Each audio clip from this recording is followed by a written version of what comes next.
जय श्री कृष्ण दोस्तों, आपका कृष्ण वाइब्स चैनल में स्वागत है। श्री कृष्ण द्वारा दिए गए उपदेश से हम हर मुश्किल परिस्थिति का सामना कर सकते हैं और एक खुशहाल जीवन जी सकते हैं। चलिए बिना देरी के वाणी को सुनते हैं। मन शांत रखने के लिए श्री कृष्ण के यह 10 सूत्र जो आपको अपनाने चाहिए।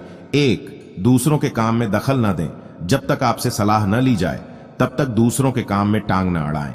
ये आपके समय और ऊर्जा को बचाएगा और आपको अपनी चिंताओं से दूर रहने में मदद करेगा। 2. माफ करना सीखें। क्षमा करना एक शक्तिशाली गुण है। क्रोध और नाराजगी को छोड़कर आप अपने मन को शांत कर सकते हैं। गलतियों को भूलकर आगे बढ़ने से आपको मानसिक शांति मिलेगी। 3. पहचान पाने की लालसा ना रखें। दूसरों से अपनी तुलना करना और उनसे बेहतर दिखने की कोशिश करना आपको तनाव और चिंता में डाल सकता है। अपनी तुलना केवल खुद से करें और अपनी क्षमताओं को विकसित करने पर ध्यान दें। 4. जलन की भावना से बचें। दूसरों की सफलता और खुशी से जलन न करें। अपनी खुशी और सफलता पर ध्यान दें। ईर्ष्या एक नकारात्मक भावना है जो आपके मन को अशांत कर सकती है। 5. नियमित ध्यान करें। ध्यान मन को शांत करने और एकाग्रता बढ़ाने का एक प्रभावी तरीका है। प्रतिदिन कुछ समय ध्यान करने से आप अपनी चिंताओं और विचारों को नियंत्रित कर सकते हैं। 6. माहौल के अनुकूल बने। अपने आप को बदलने की कोशिश करने की बजाय परिस्थितियों के अनुसार ढलना सीखें। इससे आप तनाव से बच सकते हैं और अधिक लचीला बन सकते हैं। 7. जो कभी बदल नहीं सकता उसे सहना सीखें। जो चीजें आपके नियंत्रण में नहीं हैं उन्हें स्वीकार करना सीखें। बदलाव लाने की कोशिश करने से आप निराश हो सकते हैं। 8. उतना ही कांटे जितना चबा सके, अर्थात उतना ही काम हाथ में ले जितना पूरा करने की क्षमता हो। अपनी क्षमता से अधिक काम न लें। इससे आप थकान और तनाव महसूस कर सकते हैं। धीरे धीरे और लगातार काम करते रहें। 9. किसी भी काम को टाले नहीं और ऐसा कोई काम न करें जिससे बाद में आपको पछताना पड़े। टाल मटोल करने से काम और भी मुश्किल हो जाता है। समय रहते काम पूरा करने से आपको चिंता और तनाव से मुक्ति मिलेगी। 10. दिमाग को खाली ना रहने दें। खाली दिमाग नकारात्मक विचारों को जन्म देता है। रचनात्मक कार्यों में व्यस्त रहने से आप अपने मन को शांत रख सकते हैं। श्री कृष्ण के यह 10 सूत्रों का पालन करके आप अपने मन को शांत कर सकते हैं और जीवन में खुशी और सफलता प्राप्त कर सकते हैं। अपने जीवन की तुलना किसी के साथ नहीं करनी चाहिए। सूर्य और चंद्रमा के बीच कोई तुलना नहीं है। जब जिसका वक्त आता है वह चमकता है। श्री कृष्ण कहते हैं कि हर व्यक्ति अलग होता है और उसकी अपनी यात्रा होती है। दूसरों से तुलना करके हम केवल अपना समय और ऊर्जा बर्बाद करते हैं। जैसे सूर्य और चंद्रमा का अपना समय होता है, वैसे ही हर व्यक्ति का अपना समय होता है। हमें धैर्य रखना चाहिए और अपने समय का इंतजार करना चाहिए। जब हमारा समय आएगा तो हम अपनी पूरी चमक के साथ चमकेंगे। भगवान कृष्ण हमें सिखाते हैं कि हमें अपनी क्षमताओं पर विश्वास रखना चाहिए। हमें दूसरों से डरना नहीं चाहिए और हमें अपनी पूरी क्षमता से जीना चाहिए।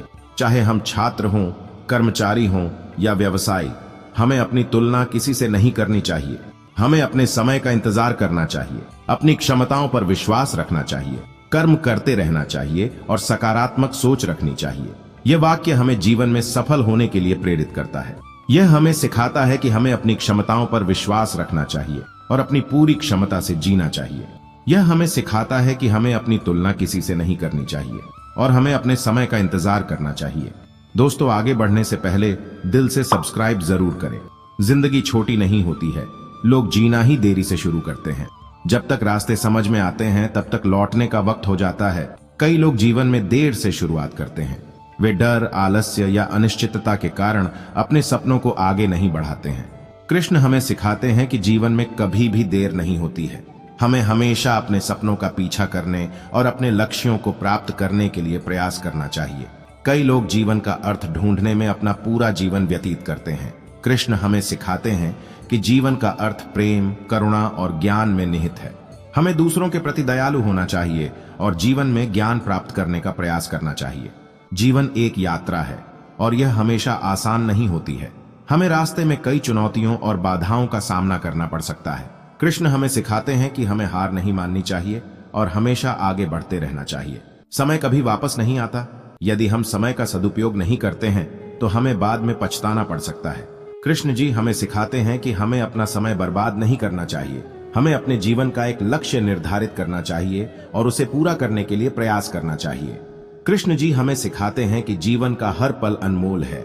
हमें हर पल का आनंद लेना चाहिए और जीवन को पूरी तरह से जीना चाहिए। गरीबों में अच्छा वक्त आने की उम्मीद रहती है, लेकिन अमीरों को सदा बुरा वक्त आने का खौफ रहता है। श्री कृष्ण कहते हैं कि गरीब व्यक्ति के पास धन संपत्ति नहीं होती, लेकिन उसके पास उम्मीद होती है। वह उम्मीद करता है कि एक दिन उसकी किस्मत बदलेगी और वह भी सुखी जीवन जी सकेगा। यह उम्मीद उसे जीवन में आगे बढ़ने की प्रेरणा देती है। अमीर व्यक्ति के पास धन संपत्ति होती है, लेकिन उसके पास डर होता है। उसे डर होता है कि उसकी संपत्ति खो न जाए।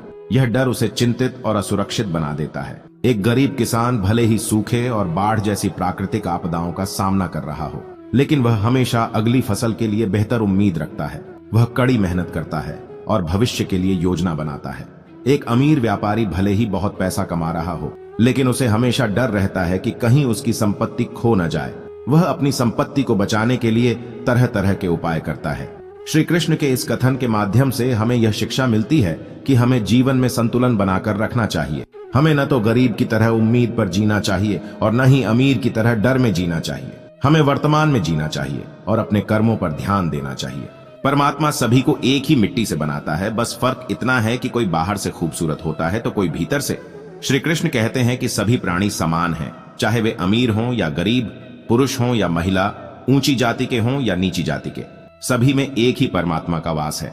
बस फर्क इतना है कि कोई बाहर से खूबसूरत होता है तो कोई भीतर से। बाहरी सुंदरता क्षण भंगुर होती है, जबकि भीतरी सुंदरता स्थायी होती है। बाहरी सुंदरता समय के साथ फीकी पड़ जाती है, लेकिन भीतरी सुंदरता हमेशा बनी रहती है। बाहरी सुंदरता आकर्षक होती है, लेकिन भीतरी सुंदरता प्रेरणादायक होती है। बाहरी सुंदरता लोगों को अपनी ओर आकर्षित करती है, लेकिन भीतरी सुंदरता लोगों को प्रेरित करती है। बाहरी सुंदरता दिखावटी होती है, लेकिन भीतरी सुंदरता सच्ची होती है। कृष्ण प्रेरणा हमें सिखाती है कि हमें बाहरी सुंदरता से अधिक भीतरी सुंदरता पर ध्यान देना चाहिए। हमें अपने अंदर अच्छे गुणों का विकास करना चाहिए, जैसे कि दया, करुणा, प्रेम और क्षमा। भीतरी सुंदरता हमें एक बेहतर इंसान बनाती है। यह हमें दूसरों के प्रति दयालु और सहानुभूतिपूर्ण बनाती है। यह हमें दूसरों की मदद करने और दुनिया को एक बेहतर जगह बनाने के लिए प्रेरित करती है। कृष्ण प्रेरणा का सार यह है कि हमें सभी प्राणियों में समानता देखनी चाहिए। हमें किसी को भी उसकी जाति, धर्म, लिंग या सामाजिक स्थिति के आधार पर भेदभाव नहीं करना चाहिए। जब हम इन गुणों को विकसित करेंगे तो हम भीतरी रूप से खूबसूरत बन जाएंगे, और जब हम भीतरी रूप से खूबसूरत होंगे तो हमारा जीवन खुशियों से भर जाएगा। गलत आरोपों को लेकर चिंतित ना रहे, बल्कि उसका सामना करें। याद रखिए, समय का ग्रहण तो चांद और सूर्य भी झेलते हैं। जीवन में गलत आरोपों का सामना करना कोई अनोखी बात नहीं है। कई बार ईर्ष्या, द्वेष या गलत फहमी के कारण हम पर गलत आरोप लगाए जाते हैं। इन आरोपों से घबराना और चिंतित होना स्वाभाविक है। कृष्ण हमें सिखाते हैं कि हमें डरने की बजाय आत्मविश्वास और साहस के साथ इन आरोपों का सामना करना चाहिए। समय का चक्र निरंतर चलता रहता है। जैसे ग्रहण चांद और सूर्य को ग्रहण करते हैं, वैसे ही जीवन में उतार चढ़ाव आते रहते हैं। सत्य हमेशा प्रबल होता है। यदि हम सच बोलते हैं और गलत आरोपों का डटकर सामना करते हैं, तो अंत में सत्य की जीत होगी। गलत आरोपों का सामना करते समय धैर्य और संयम बनाए रखना महत्वपूर्ण है। हमें अपना आत्मसम्मान बनाए रखना चाहिए। गलत आरोपों से घबराने की बजाय हमें उनका डटकर सामना करना चाहिए। कृष्ण की प्रेरणा हमें सिखाती है कि सत्य और कर्म का मार्ग अपनाकर हम हर चुनौती का सामना कर सकते हैं। मैं सब कुछ और तू कुछ नहीं, बस यही सोच हमें इंसान बनने नहीं देती। जब हम यह सोचते हैं कि हम सब कुछ हैं और दूसरे कुछ भी नहीं, तो यह सोच अहंकार और घमंड को जन्म देती है। अहंकार और घमंड हमें दूसरों से अलग करते हैं और हमें उनसे संबंध बनाने से रोकते हैं। इंसान बनने के लिए हमें दूसरों के प्रति प्रेम, करुणा और सहानुभूति रखनी चाहिए। हमें दूसरों का सम्मान करना चाहिए और उनकी मदद करने के लिए तैयार रहना चाहिए। कृष्ण हमें सिखाते हैं कि हमें दूसरों को अपने से कम नहीं समझना चाहिए।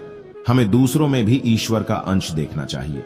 जब हम दूसरों का सम्मान करते हैं तो हम स्वयं का सम्मान करते हैं। दोस्तों, आपने यहां तक वीडियो देखी है तो मुझे विश्वास है कि आप हमें जरूर सब्सक्राइब करेंगे और कमेंट में जय श्री कृष्ण जरूर लिखे। दोस्तों, मिलते हैं नेक्स्ट वीडियो में। Thank you for watching.